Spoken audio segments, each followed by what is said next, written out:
और अब खबर विस्तार से आपको दिखाते हैं। कांवड़ यात्रा को लेकर सियासत लगातार जारी है। जहां एक तरफ कई नेता मौलाना इसे लेकर तीखी टिप्पणी कर रहे हैं, तो अब इनका जवाब संत समाज की तरफ से आना भी शुरू हो गया है। और ऐसा ही करारा वार किया है बाबा बागेश्वर यानी धीरेंद्र शास्त्री ने, जिन्होंने कांवड़ियों और कांवड़ यात्रा के अपमान करने वाले लोगों पर बड़ा निशाना साधा और उनको मानसिक रूप से बीमार तक बता दिया।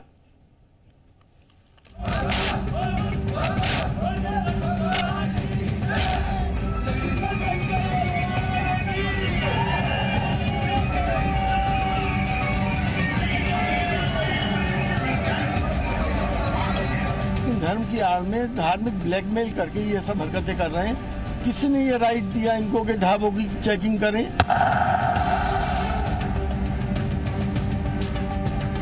कांवड़ यात्रा में निकलेंगे वो हमसे ज्यादा गोश्त खाते हैं। पर जो ये जो उड़दंग पड़ा है, जो ये डीजे का है, इतना सॉफ्ट टारगेट है सनातन। कभी भी हज यात्रा पर उंगली नहीं उठाई जाती, जकात पर उंगली नहीं उठाई जाती। कांवड़ यात्रा की शुरुआत होनी है। एक बार फिर भक्ति में लीन होकर भोले के भक्त कांवड़ लेकर निकलेंगे, लेकिन उससे पहले जुबानी वार है कि खत्म ही नहीं हो रहे। कांवड़ियों को लेकर सवाल लगातार उठाए जा रहे हैं, आरोप लगाए जा रहे हैं। कोई कांवड़ियों को हुड़दंगी बता रहा है तो कोई उन पर शराब पीने का आरोप लगा रहा है। हर साल कोई न कोई विवाद कांवड़ यात्रा से जुड़ जाता है और निशाने पर कांवड़िए होते हैं। इस साल भी ऐसे कई बयान सामने आए हैं। पहले मौलाना ने कांवड़ियों पर शराब पीने के आरोप लगा दिए। शराब की दुकानें क्यों बंद नहीं होती? शराब पीकर हुड़दंग किया जाता है, शराब पीकर व्यभिचार किया जाता है, शराब पीकर क्या नाम उल्टे सीधे तमाम हरकतें की जाती हैं। शराब की दुकानें बंद नहीं होती, गोश्त की दुकानें बंद होंगी और वो लोग गोश्त खाते हैं। जो लोग आज ये क्या नाम कांवड़ यात्रा में निकलेंगे वो हमसे ज्यादा गोश्त खाते हैं। तो अब नरेश टिकैत ने भी इसे लेकर विवादित बयान दिया है। नरेश टिकैत ने तो डीजे और डाक कांवड़ पर बैन लगाने की मांग की है। इतना ही नहीं, नरेश टिकैत ने तो कांवड़ियों को हुड़दंगी तक बता दिया। एक धार्मिक यात्रा है, हम इसमें कोई वो नहीं करते कि भाई ये ना निकले या कुछ ऐसी बात हो। पर जो ये जो हुड़दंग पड़ा है, जो ये डीजे का है, इतना तेज मामला, कितनी घटना होली। जो हार्ट वाले मरीज है, जो दिल के मरीज है, उन पर बड़ा प्रभाव पड़े। कितने तो इस तरह की वो हो जा, कोई किसी की जान भी चली जा, तो एक तो इन पर अंकुश लगे।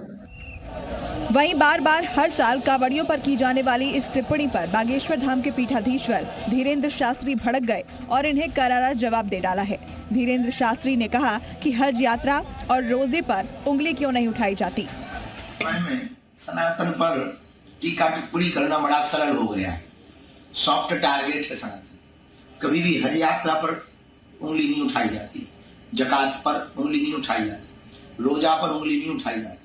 लेकिन दीपावली आएगी तो प्रदूषण होगा, होली आएगी तो पानी बर्बाद होगा।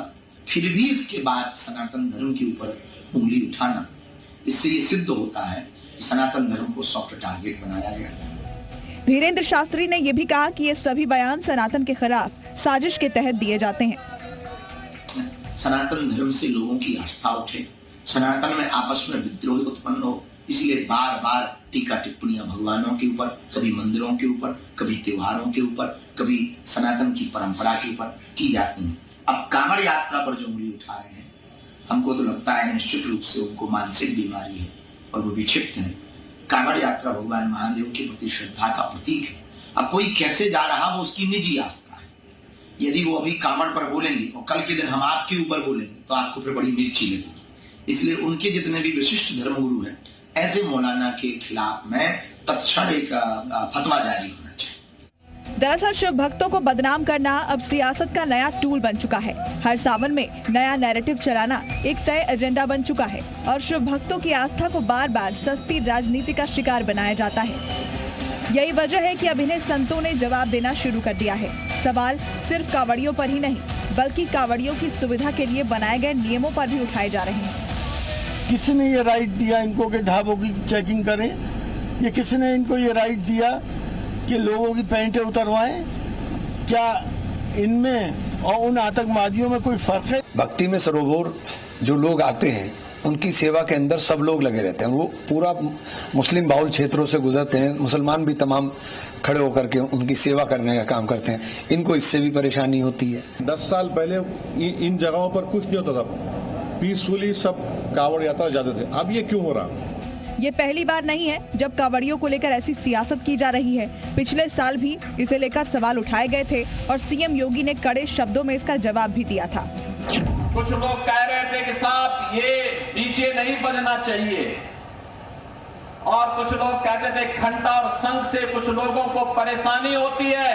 मैंने कहा जिनको घंटा और शंख से परेशानी हुई अपने कान को बंद करें।